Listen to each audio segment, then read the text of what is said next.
आमे प्रथम किस्ती जोटा सेप्टेम्बर 17 रे माननीय प्रधानमंत्री कर कमल रे लोकार्पित होता तार द्वितीय पर्याय अक्टोबर 9 गोपबंधु जयंती दिन लोक माने पुणी महिला खाता को जीव आज बोधे कोटिए ऊर्ध्व रेजिस्ट्रेशन कंप्लीट हम एवं आज जाए जहाँ खबर 32 लाख एमपीसीआई रो क्लीयरेंस अच्छी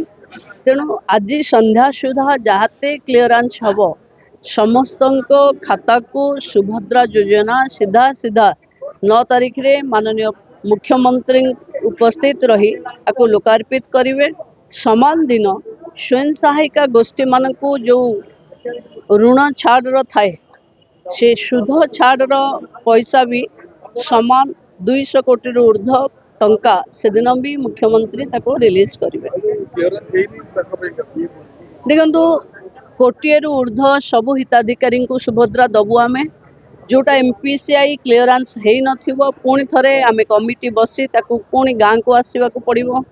पुणी थे केमती कौन कमी अच्छी कौन कले से माने एलिजिबल हेबे करने को पड़ो डिसेम्बर पूर्व समस्त हिताधिकारी पाखे सुभद्रा पहुंची सारी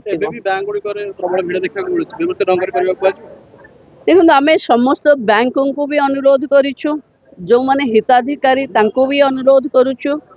कि रही रही कले कारण एमपीसीआई ता बैंक रे माने खाता देखा जाऊँच